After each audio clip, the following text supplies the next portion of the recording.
Jere Downs is the digital editor in charge of A Better Life, a website at the Courier-Journal dedicated to personal finance. She says motherhood and triathlon training fill in the rest of her time.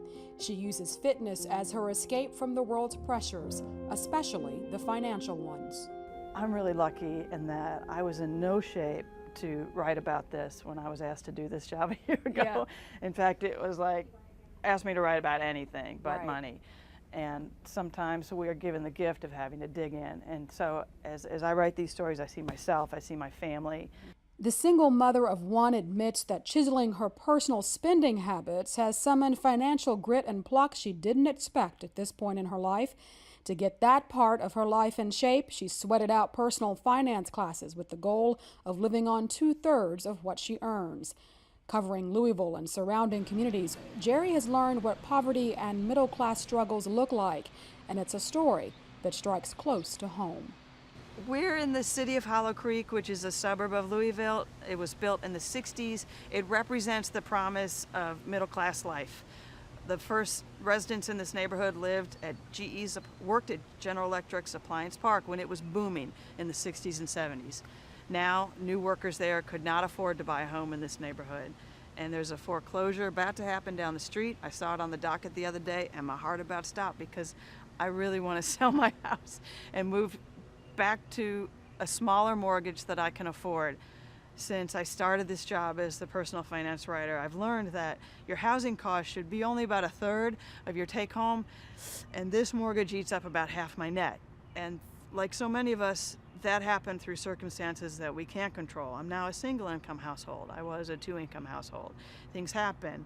But I'm living the lesson that I need to get my finances under control and sell and learn to live on less like so many others. A report released in late May from the Pew Research Center classifies women like Jere as breadwinner moms. The Pew study found that mothers are the sole or primary provider in 4 in 10 households with children. That share was just 11% in 1960.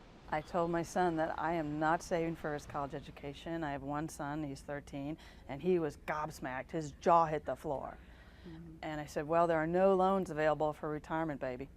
And Jere is not alone in dealing with this new economic reality. With continuing unease among workers about the direction of the economy and declining incomes becoming more of the norm, Jere says it's not just the working poor in dire straits, but middle-class income earners only a paycheck or two away from financial calamity. I get a lot of double takes when I report studies that show that 60% of Kentucky and Indiana households have subprime credit. That's a credit score of 660 or less. I get a lot of double takes when I report studies for Kentucky that show half of Kentucky households were not able to put back any money in 2010, the most recent year studied. Half of us can't save a dime. And have we redefined poverty because of this changing reality for many people? Are we still using those metrics that we always use from federal government agencies about who's above or at the poverty line? Or are we just adjusting what we believe poverty is? And do many of us think that we're more poor than we actually are? Oh no, we're broke. Flat out broke, huh?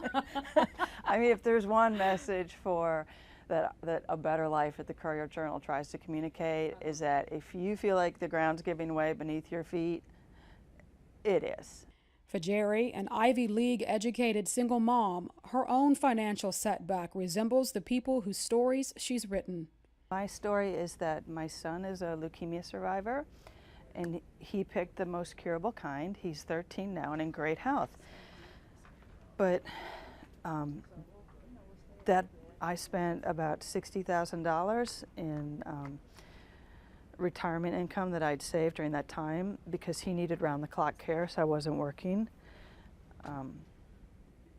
I no longer have a pension. My pension fund from my former employer, the Philadelphia Inquirer's gone bankrupt. That paper's been sold 5 or 6 times, so I don't have a pension to look forward to.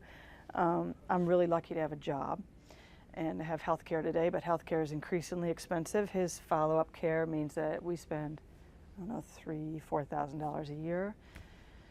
So I have looked candidly, seriously at bankruptcy to deal with some leftover debt from his illness. He underwent 3.5 years of chemotherapy from the age of 5 to the age of 8. So Khalil Gibran said the worst experiences carve out a well of compassion.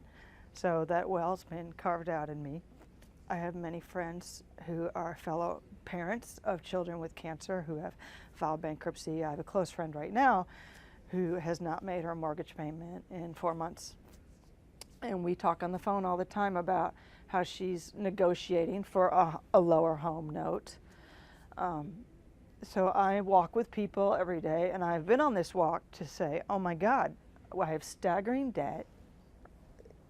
And coming of age in the 60s and 70s in middle-class Detroit, which was a very prosperous time, this is the last thing you expect. You know, I think many people share my experiences of doing everything right, getting the bachelor's degree. I was the first one in my family to get a master's degree, and I went to Columbia University. You think that you just have it made. But I think many people are like me at my age saying, oh my gosh, like, I've got a full tank of gas, I'm doing good this week. Like, when did that become like feeling safe, right? Jere says the solution to poverty doesn't hinge on just one approach, including raising the minimum wage. You know, you talk about solutions, but the reality is that even if you were able to muscle through an incremental wage raise in the minimum wage, the reality is still that it takes 2 incomes to make a household work. Mm-hmm. You know, say you go from $8 to $9 an hour, we all just have a new reality, right? That it takes more people. And so is that a start? Yes, but we also have a real cultural conversation that says austerity is the way to go.